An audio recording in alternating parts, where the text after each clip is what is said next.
ирж хүчтэйгээр тэмцэж байгаа байдлаа харагдсан. Хам талгад болохоор өвддөг байх таа гэж талбай дээрээ салгаддаг.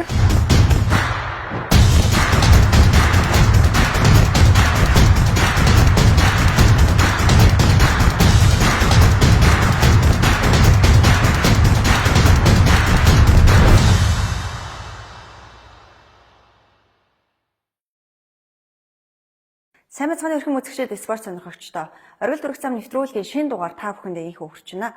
Бид нэвтрүүлгийнхаа энэ удаагийн хоймортой Монгол улсын волейболын шигшөөгийн тамирчин олон улсын хэмжээний мастер Ган Очрын хонгор зулыг та бүхэнтэйгээ уулзлахаар урьлаа. За, орой минь төргий. Орой минь төргий. За, нэвтрүүлэг маань орой одоо яг үзэгчдэд оргил цагаар хүрдэг байгаа. За, бидний урилгыг хүлээн авсан хонгороо баярлалаа. Баярлалаа. Нэвтрүүлэгтээ урьж оролцуулж танай хатуулсан баярлалаа. За яг өнөөдрийн байдлаар Монгол улсын волейболын шигшөө багийн бэлтгэл эхэлсэн эд чигдрээ явж байна. Тэгэхээр ямар тэмцээнд хэрхэн одоо ямар темптэйгээр бэлтгэл сургалтанда хамрагдаж байна. Манай шигшөөгийн хувьд гэх юм бол 4 сарын 1-ээс бэлтгэлээ эхэлсэн. Өдрөө 2 бэлтгэл хийгээд нэлээд ачаалттай явж байна. Бидний зорж байгаа тэмцээн гэх юм бол 6 сард 8-аас 15-ны хооронд Challenge Cup гэх Вьетнам улс зохион байгуулагдана. Бас 8 сард Хонконгд болох Зүүн Ази авар шалгаруулах тэмцээнд бэлтгэлээ хийгээд одоо ер нь нийт дандаа өрнөл явж байна. Тэглээ ах уу мэдээж шигшээ багтаа сонгогдно. Тэгээд улсаа төлөөлж өөр орны хүмүүстэй өрсөлдөнө гэдэг бол мэдээж маш том нэр төр хэрэг байгаа. За лигийн тэмцээн дээр хөвсгөл эрчим багаас хонгор зулыг тоглоод тэгээд хүрэл медаль хүрсэн байгаа шүү дээ. Мэдээж нөгөө аварга хамгаалах зорилготой байсан. Тэгээд бөмбөг бөөрнхий гэдэг шиг хүрлийг ихтэй хожиж авдаг байгаа. Тийм бидний хувьд хүрэл медалийг голоогүй маш их олзуурхаж баяртай авсан байгаа. Тэгээд энэ жил яг семифинал дээр ховд ижлалтай багтай сүүлийн тоглолтын дээр жоох тактик алдаа гараад тэгээд ялагдуулсан байгаа. Тэгээд яг бидэд эдийн аварга хамгаалж чадаагүй ч гэсэн медаль авсан. Тэгээд цаана медаль аваагүй 6 баг байгаа. Тэгээд ер нь бол өөрсдийнхөө хувьд бол айгүй том амжилт гаргаж байгаа. 3 жил дараалж лигээс медаль авна гэдэг бол баг болгонд бол байхгүй амжилт авах гэж бодож байна. Лиг одоо жилээс жилд яг зохион байгуулалт за оролцоо тэр дундаа өрсөлдөх чадвар багууд ер нь улам чанар чансаа ахаад өнөр төвшинл болж байна л да. Тэгээ өрсөлдөө энэ хэрээрээ чангарч байгаа гэж харагдаад байгаа. Тийм тэгэхээр яг багуудын тоо өсөж байна. Хамгийн анхны лиг бол 6 баг орж исэн бол энэ жил 9 баг оролцсон. Багуудын тоо өсөж байна. Залуу тамирчид ихсэж байна. Дээрэс нь легионер тамирчтай айгүй ач холбогдол өгж байна манай багууд. Тэгээд айгүй сайн легионер тамирчид ирж байна. Гадаадд сурж байгаа волейболын чиглэлээр гадаад сурж байгаа Япон солонгосоос тамирчдыг авчирч байна. Тэр чинээгээрээ волейболын маань чанар чансаа өсөж байгаа. Маш их өрсөлдөөн дундаас арай их хүрэл медаль авлаа. Анх надад саналтай тосоо дээр хөвсгөл эрчим багийн тамирчдыг цуглуулсан. Гэхдээ мэдээ санхүүжилт нь хөвсгөл болон эрчим клубээс гарч байгаа ч гэсэндээ яг тамирчдын бүрэлдэхүүнийг бол найзуудынхаа бүрэлдэхүүнээр байгуулсан. Тэгээд ер нь бол гэрээгүй. Тэгээд сайн дураараа дуртай болохоор найзуудтай хайртай болохоор тэгэл ер нь өдөө хүртэл явсан да. Гэтэ одоо энэ жилээс бол хөвсгөл эрчим багаас бол тоглохгүй өөр багтай гэрээ юм. Нууц зөвшөл багаа сонгосон уу? Одоо сонгоог байна. Хэдэн багаас ер нь санал ирж байна? Санал бол ирж байгаа. Шинэ баг байгуулагдж ийн гэж санал ирж байна. Өөр багаас санал ирж байгаа. Тэгээд одоогоор их яарахгүй байна. Тийм тайван бодож жогоод зөв шийдвэр гаргая гэж бодож байна. Тийм яг уу зарим газарынгаа өндөр цалин амлж лайн л та. Гэхдээ мэдээж тэмцээнд оролцож байгаа юм чи амжилт гаргахыг хүсэж байгаа.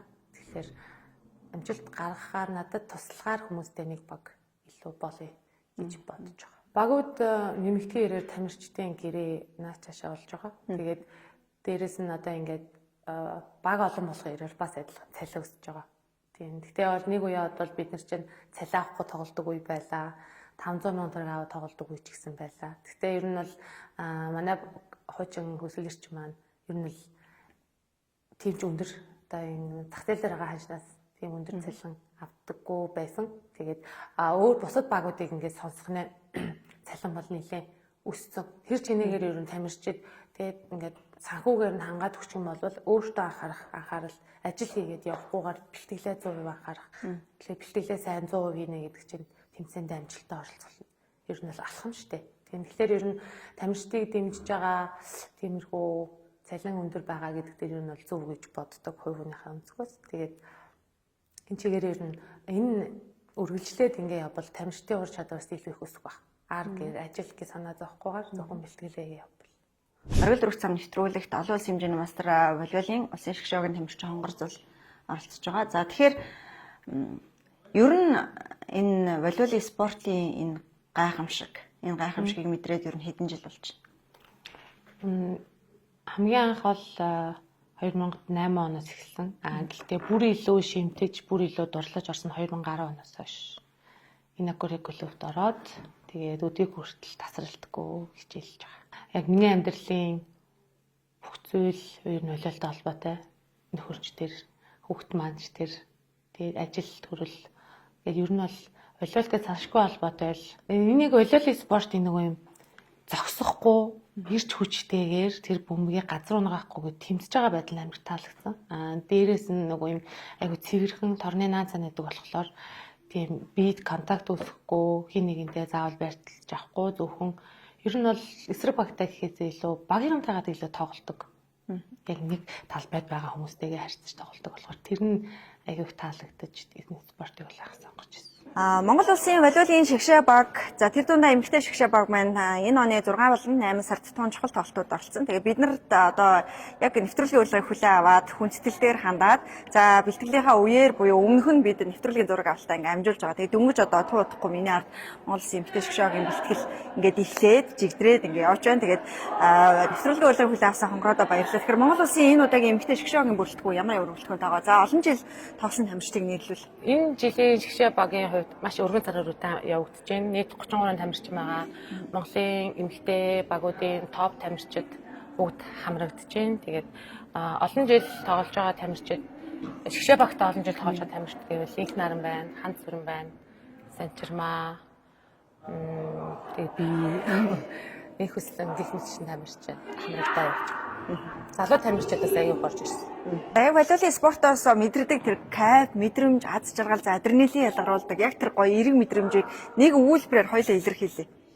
Нэг өгүүлбэрээр волейболын спорт бол миний амьдралын салшгүй нэг хэсэг. Одоо би тамирчин байгаа ч гэсэн дараад тасгалж өгч болоо явна. Тэгэхээр миний амьдралд, миний нэрэнд байнга холбоотой явах. За волейболын хонгороогийн яг нөгөө өрсөлдөөний талбар дээр хамгийн сайн хийдэг тамирчийн хувьд техник, тактик, ур чадвар онцгой юу юм? Яг тамирчийн хувьд. Багаан эсрэг багаан унших. Тийм би бол тэрийг айлын юу комбинац ямар комбинац явах гэж байна те хаашаа давуулах гэж байна. Тэрийг айгуу сайн мэдэрдэг. Би өөрөө өнцгөөс харах юм бол. Тийм тэгээд манай баг маань унтсан байх юм бол сэргийх тал дээр. Тэгээд өөрөө илүү сайн уран гоё ур чадвараар оноо авч багаа сэргээх хүсдэг. Мэдээж энэ спорт олон жилийн туршид тууштай тоглосон учраас мэдээж багийн спорт гэдэг утгаараа баг дотор нэг тийм гоё хүнхэн мазардаг, фаны тэ нэг жоохон тийм унцсан одоо юу гэдэг хажуудлах жаа унцсан уур амьсгалыг нэг гоё эерэг болгоод дээш нь фүн гэдэг ингээд өргөцдөг ч юм уу. Тэгээ тэр талаасаа ер нь багийн спортын бас эерэг тал нь баг дотор байгаа тийм гол нөлөөлөгч. Тэр нөлөөлөгч нь бол би л дээ. Ер нь тоглолтын чухал тоглолтын өмнө тамирчид маань жоохон төвлөрөх маягтай ч юм уу те. Эсвэл бол ажиглалын дараа жоохон готрох маягтай байхад сэтгэл зүйг нь илүү их өөрийнхийг боддог хувийн тамирчныхаа зүгээс. Мэдээж багт нэг тийм хүн байхгүй бүгд юм дуугаа ч юм уу эсвэл талбай дээр олонтоо дараалж ялаад уналтын үед ч юм уу нөгөө хүндээ урам өгөх нөгөө хүнийгээ дэмжих тал дээр айгүйх би ажилдаг. Энэ хувийнхаа зүгээс. Гэхдээ энэ нь бол багт зайлшгүй байх шаардлагатай. Би хэрвээ хийхгүй бол надаас өөр нэг хүн бас зайлшгүй хийнэ л дээ. Тэгээ мэдээж л хамт олонтой байх тий. Одоо өнөөдрийг хүртэл яг ингээд хар ухаанаар тоолоод үзэх юм бол хамт баг болж хамтарч ажиллаж байсан баг 1000 эмэгтэй хүн 1000 хүн байгаа. Тэгэхээр ингээд маш олон танилтаа болгож байна. Тэгээ дээрээс нь нийтч болно. Тэгээ мэдээж талбай дээр тоглож байгаа нэг хүн би нэгэ хараад харснаас нь ямар вэ гэдгийг мэдж байгаа шүү дээ. Тэгэнгүүт хүний төлөө сэтгэл зориулах тийм юмд айгуу сайн сурдаг. Одоо нэг маань талбай дээр гараад нэг жоохон тоглолт нь унтсан ч юм уу, тий ууртай ч юм уу, стресстэй хүн ямар ч байж болно шүү дээ. Яг тэр мөчөд хүнийг хараад тэрийг нөхөх, тий тэр хүнийг аргадах, тэр хүнийг дэмжих. Тэгээд ганц би гэж өөрийгөө бодох биш, бусдыг айгуух боддог. болдог. Тэгээд ер нь айгүй тийм хамт олон зүйл болдог тоо багийн спортын даваа тал хийх бол би ч гэсэн тийм айгүй олон танилтай, айгүй олон хүрээлэлтэй. Тэгээд хүн болгонтэй найрсаг харьцах хичээдэг. Ерхэн яагаад одоо энэ спортын олон төрлүүдээс багийн спорт тэр дунд волейбол спортыг сонгох болов? Завчир шалтгаан түлхэж зөвсөн одоо хүн байна уу? Би тэгтээ ер нь юу яасан л да хөдөөний сумын хөвгт Москва дээр муханых тэгээд сумын жоохон хөвгөдөд ч одоо тэр үед чинь фейсбુક ч гэж байхгүй, YouTube гэж мэддэг ч байсан. Тэгээд зурагтаар спорт болол сонирхоо суухгүй. Тэгээд манай багш маань биднийг аяг тэмцээнд авч явдаг. Тэгээд Доронтод болсон улсын аваргаар Инокори клубээс санал тавиад тэгээд ер нь хотод авах явж ирсэн. Гэтэ яг волейболын спортоор хичээл ингэдэх үед бол бодлого байсан л та. Тэгээд дараа нь хотод ирсний дараагаас хамгийн анх удаа иш нарынхаа бэлтгэлээр очиж сонирхож эхлээд ирж байгаа байхгүй. Сонирхоход бол амар их таалагдсан.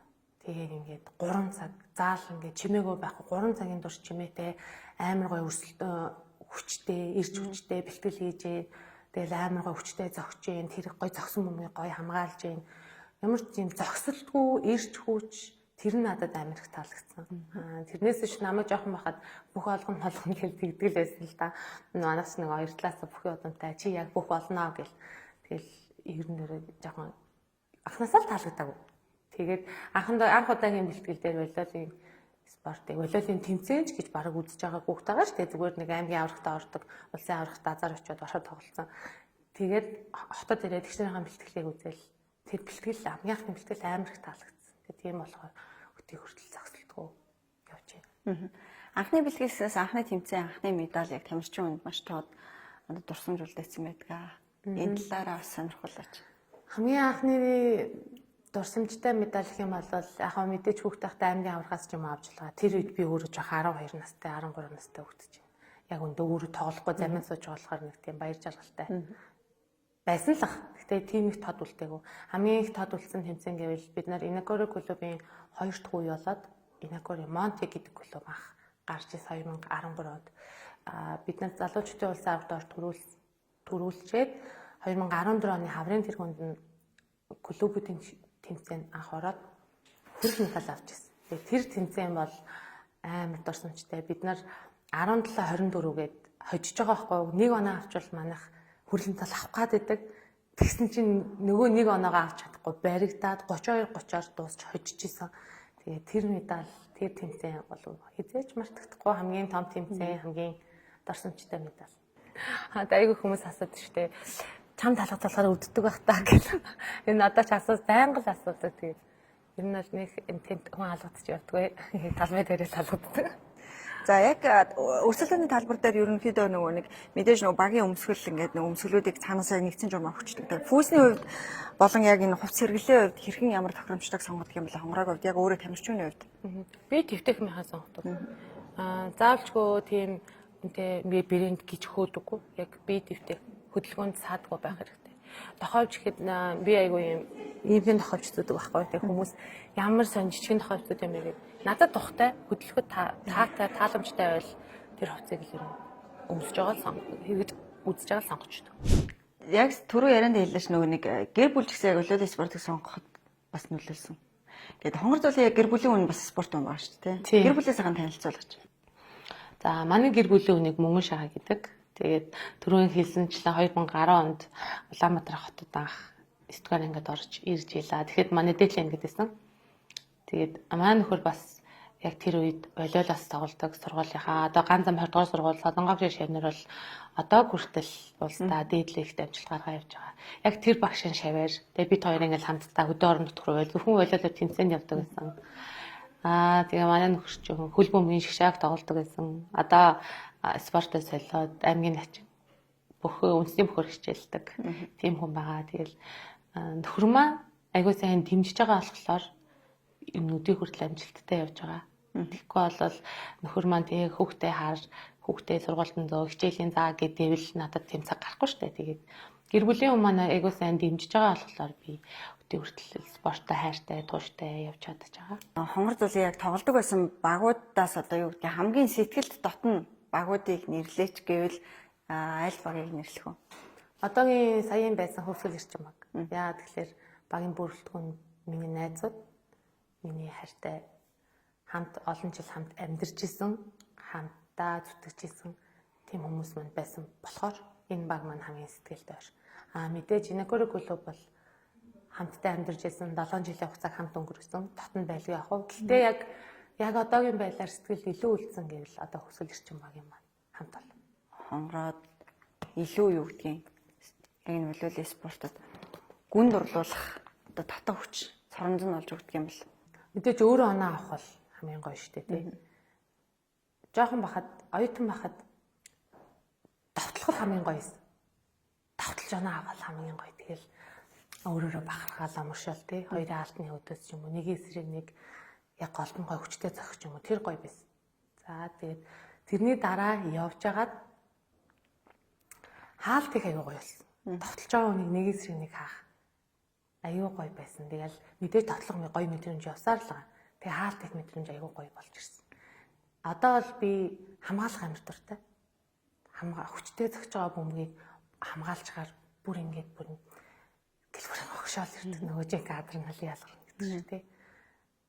Тэгэхээр ингээд яг тэр намайг дурлуулсан яг тэр гэж хэлэх юм байхгүй юм л та. Айгүй олон байгаа болохоор тэгээд яг насны онцлогоос шалтгаалаад тэр юм болоо дуртай, хайртай намайг татдаг байсан зүйлс нь өөр байсан юм байна. Тэгээд мэдээж намайг оноо авахад над руу баярлаад инээгээд намайг дэмжиж байгаа хүмүүс айгүй гоё манай багийнх. Би алдаа гаргаад унаад өгөхөд алдаандаа би өөрөө харамсаад хэвтэж хахад татад зүгээрээ гэж татад босгож ирж байгаа багийнхан маань айгүй гоё. Тийм тэгэхээр ер нь энэ спортоос муухай хичээх юм байхгүй байна. Бүх момент, бүх мэдрэмж аз жаргалтай гоё мэдрэмжүүд юм байна. Охиноо төрүүлчихэд тоох баггүйсэн намайг. Тэгээд одоо би ингээл энэ хуучин багтаа очиод би ингээ те одоо ингээ төрчлөө эргээд спортоор хичээлээ. Бэлтгэлээ хийж болох уу гэдгсэн чинь дөнгөж 22 настай хүний тасгалжуулагч болох уу гэж хэлжсэн байхгүй. Тэгээ ер нь бол тоох баггүй болсон. Тэгээд өөрөө тэгээ жоохон готролтой байж хагаад гэр бүлийн хүмүүс дэмжиж авч яваад намайг ер нь бол тэр хүртэл би хийзээ ер нь фитнесийг тууштай хийж үзег байсан би өвчнээ бэлтгэлийг. Тэгэл нөхөр маань авч яваад фитнесээр хичээлүүлээл ингэж болохгүй тэгэж болохгүй их хитэдээр тий тамирчгүй юм байх хэрэгтэй гэл ер нь бол нөхөр маань хувийн тасгалжуулагч байж агаад эргээд намайг спортод маань оруулсан. Тэгээд ер нь хэрвээ дэмжихгүй байсан бол тэгэл би тэр үедээ ингээл унаал нэг зүгээр л гэртээ ээж байх байсан баг. Гэр бүлийн хүн гэснээс саяхан нөгөө нэг нэвтрүүлгээр гараад ч гэр бүлэрээ суужгаад нэг юм хошин хаан нэвшлэг. Тий. Ардын бэдэнд орсон. Тэгэл яг тэн дээр гарч байгаа шиг ер нь манай гэр бүл яг тийм амжилттай байдаг. Тий. Хүүхэд гээд амар жоох хөвчөг харьцахгүй. Ер нь яг л том шиг харьцаа явждаг. Ер нь бол байгаа л тэр. Одоо яг оноо авахаас гадна хамгийн гоё кайфтай яг үе хамгаалаад тэгэд нэг юм ерөөсөө спортч нэг юм эмоц ингээд дотоод нэг юм мэдрэмж ингээд тухайн үед яг болоод ингээд ахиж юу н давтагддггүй те. Тэр чинь дүүрний хувирал одоо юу гэдгийг тухайн өдрийн тоглолттой өдөр бол тэгэл орон гарна бөмбөгчин бүр хий те. Яг бүх оноо чухал та. Гэхдээ оноо дээр дор явж байгаа. Шийдвэрлэх мөчөд оноо авч багаас сэргэх тэр мэдрэмж авах гоё. Би ингээл те яг ингээл 30 ч юм уу тийм үед 31 30 ч юм уу тийм үед оноо авч хожил байгуулах тийм би болоод багийнхан маань надаар бахархаж байгаа мэдрэмжийг авахаар сэтгэл амар гоё байдаг. Инагурагаас суурьтай эхлэлээ тавьсан нэг ийд сул явж байгаа тамирчид юм даа тий. Тэлгээ маш олон байгаа. Тий. Хамгийн анхны баг хамгийн анхны тэмцээн. Хамгийн анх надад 2010 онд орж исэн тэгээд тэр үед чинь мэдээж 13 4 настай жоох хөгжсөн болохоор тэмцээнд орохгүй. Тэгээд биднийг яг ирж хахад намайг анх ирж хахад Инакури клуб ингээ хөдөө орон нутгаас хүүхдүүдийг төвж аваад манай Инакури чинь байрладаг гэсэн. Нэг гэрт ингээ 3 өрөө байранд бөөнд амьдардаг. Тэнд ингээ надтай хамт бараг 15 6 хүүхд ирж исэн. Тэгэл бөөнөрөө бэлтгэл хийгээл бэлтгэж чигжээл одоо ингээд яг тэндээс дуртай юм болвол одоо их наран байна, эрдэнэ болгон байна. Тэгээд одоо тоглохоо болцсон тамирчиж гисэн байгаа. Тэгээд айгүй олон хүүхдүүдийг хамраад өнөөдрийн бас волейболын чансаг тодорхойлсон баг бол яалтчгүй Инакури клубын эзэн жанж яг уу. Тэгээд тухайд тасгалжуулжсэн чойхоо гэдэг тасгалжуулагч байгаа. Тэгээд одоо тэгээ чойнхаа тасалжуулж явсан ч гэсэн хэрлэн багш маань одоо хүртэл бага амжилттайгаар бэлтгээ тууштай тамирчтай бэлтгээ явж байгаа. Тэгээд ер нь бол 2008 онд Инекоре клуб анх үүсгэн байгуулагдсан. Тэрэн цагаас хойш өнөөдрийн хүртэл дээдлийг болон клубын чанартай улсын шигшээ багууд гэдэг тэнд бол бараг 50%, 60% гэхэд хэлэлцэхгүй байхаа Инекоретэй холбоотой тамирчид байгаа. Анх Инекоре клуб biz надад Дорнодод аймагт улсын авч явж байгаа санал тавьжсэн байхгүй. Тэгээд тухайд ээж автаагаа харилцаагүй мэдээж ээж авч өгөхөд байгаа. Багш л утастай багшаа хуцаар ээж автаагаа ярьдаг байсан юм. Тэгээд санал тавиад нэг өрөөнд оруулаад чамд ингэ санал тавьж чи явах уу зөвшөөрч гэнэ үг гэд. Тухайд бол би юмч болно гэж боддог байсан байхгүй. Тэгсэн чи амар өөртөө ихтэй. Үгүй би болол ч юм болохгүй би юмч болно гэж хэлжсэн байгуулсан сандаг байхгүй. Тэгээд дараа нь нэгэл ээж автаагаа ярилцаал гэд болол гэд энэ шийдэд орсон. Хослол хоршил гэж ер нь спортод их яригддаг та. Тэгээ хосоор хоёрын хувьд бол ер нь бол хоёр хослол гэж ер нь айгүйх одоо нөгөө нэг волейбол спортын фанатны дунд ингээд хэдийнэ одоо яг тэр нэрээр хоёр хослол хонгороо хосоо гэдэг.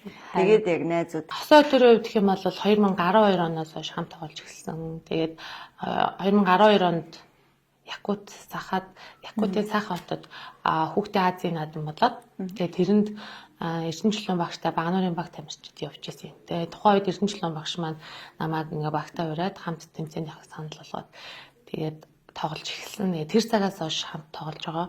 Тэгээд хоршил гэдэг байгаа нь битээр бас хоёулаа шүтээсийг төгссөн. Тэгээд шүтээсийн багасаа оюутны улсын авраг оюутны университет ингээд тасралтгүй хамт тоглоод, Инекоредээ хамт тоглоод, оюутан багтаа хамт тоглоод, тэгээд 19 оноос хоббист хамт тоглоод, эрчим багт хамт тоглоод ингээд тасралтгүй нэг багт хамт явчихсан болохоор тэгээ яалтчгүй би нэг мэдэрдэг. Тэгээд тоглолбай дээр ингээд тамирчид тим комбинац явыг ярьдаг. Битээр бараг ярьдаг ингээд нүдэрээ тоглолцоо. Тэгээд сүүлдээ олон жил тоглосон болохоор сурчсан. Спортоос орж авсан найзууд гэвэл мэдээж хосоо маань. Тэгээд манай эрчим багийн тамирчид. Тэгээ бид нар бол Инекоре клубт байхаас хойш найзлсан. Тэгээд эрчим клуб сая үүсгэн байгуулагдсан цагаас хойш саяын лиг л хүрэл авлаа. Тэрнээс бусад бүх тэмцээнд 2-3 жилийн хугацаанд бүгдэнд нь төрүүлсэн. Тэгээд энэ нас төрүүлсэн ийм онцгой амжилтын үндэс нь найзуудын харилцаа холбоо. Зүгээр нэг ихчдүүс биш, илүү батбог болсон, илүү сайн амьдралын найзууд болсон. Тийм болохоор илүү амжилтыг гаргасан. Тэгээд спортоос олж авсан найз зөндөө байгаа. Тамирчин хүнийг яг багийн спорт яг үе спорт өөрөөрөө дамжуулаад ингээд спорт угаас нь хүмүүжил төлөвшиг олгоод явдаг. Тэгээд багийн спортоос яг олж авдаг сайн сайхан зүйл нь юу юм бол хонгорог авд. Ер нь багийн спорт гэж яг одоо ингээд товчгоо тодорхойлоод гоё ингээд нэгээс хоёр үйлбэрээр хэлвэл нэг нь нийтийн төлөө, нийт нь нэгийн төлөө. Нэг хүн алдаа гаргахад багаараа л алдаж байгаа. Нэг хүн авахд багаараа л авч байгаа. Тэгэхээр би гэж амбицлах ш. Бид гэдэг нэрээр дор байдаг. Тэгэл бусдын төлөө, бусад миний төлөө л юм байна. Хамгийн хөгжилтэй, хамгийн анхны зүйлтэй юу эсвэл одоо Дорнодод очиод сонгогдсон гэж яриад байгаа шүү дээ. Дорнод явах гэж өөрөө хөгөлсөн байхгүй. Манай багшийн ихнэр бас багшлаа. Тэгээ хоёулаа болол аюу дуртай. Тэгээ бидний тэмцээнд авч явахаараа хоёул хамт явдаг гэсэн. Тэгээд хоёр багш маань нэг жижигхэн юм машинтай бааурын жип тухайд. Тэгээ мэдээж талбай дээр 6 хүүхд тоглоно. Тэгээ нэг хүүхдийг ямар нэг эрсдлээс хамгаалаад нэг хүүхдийг заминаар авч явах болж байгаа байхгүй. Тэгээ бид нар 6 хүн тоглоно, 2 замиантай ингээ 8-лаа өглөө Дорнод руу гарах гад сургуулийн гадаа ачаад байгаа цуглаж байгаа байхгүй. Тэгсэн чинь машинд нэг хүн багтахгүй. 7 хүнтэй заяа. 7 хүн л тэр машинд багтаж байгаа. Мэдээж тэр жижигхэн машины арын суудал дээр 2-2-оор давхарлаад 200 км зам тулах явж байгаа байхгүй. Тэгээд тэгсэн чинь би хамгийн жижигхэн байсан. Тухайн үед ч 8 дахь анги хүүхдээсэн жоохон манай ихс нар чи 10 11 дээр анги. За хэнийгээ үлдээх вэ? За хонгороо нэг хүүхд байгаа байхгүй. Тэгсэн чинь манай багш за хуруутчих тэгээд ялсан л явдаа гэд. Тэгээ би тэр ихчтэйгээ хуруудаад би ялаад явж исэн байхгүй. Тэгээ ирээд тэр тэмцээнд тэгж явааг бол өнөөдрийн энэ клубын багш тасалжуулагч намайг болж хараач үгүй ч үү тий. Тэгэхээр тэр бас их азтай тэгж явснараа би өнөөдөр одоо яг байгаа амжилтандаа хүрэх хамгийн том аз болсон гэх юм уу? Айгуу тийм азтай явжсэн. Тэр л олиолтой холбогдсон хамгийн том дурсамж. Хэрвээ тэрэнд яваагүй яг хөө сумынхаа хэмжээнд олиолтой холбох хүн болох байсан баг л та. Гэхдээ ер нь бол ингэж тууштай явахгүйсэн баг. Баярлалаа. Тэгээд нэвтрүүлэгтээ урьж оролцуулсан танд баярлалаа. Тэгээд хайртай гэр бүл олон итгэж байгаа арын албаны хүмүүсийнхаа тэлэг алтгоон тул маш сайн бэлтгэлээгээд амжилттай оролцоод ирэх гэж байна. Оргил дурах зам нэвтрүүлгийн дугаар энд хүрээд жаргаж байна. Үзэгч та бүхэнтэйгээ Монголын волейболын улсын шигшээгийн тамирчин олон улсын хэмжээний мастер ан очрын хонгор зулыг уулзлаа. Та бүхэнд эрүүл их сайн сайхныг хүсье. Баярлалаа. Баяртай.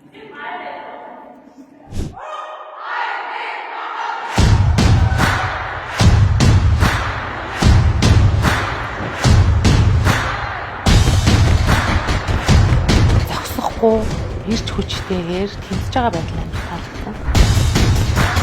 Хам талхад болохоор өвддөг байх таа гэж талбай дээрээ салгаддаг.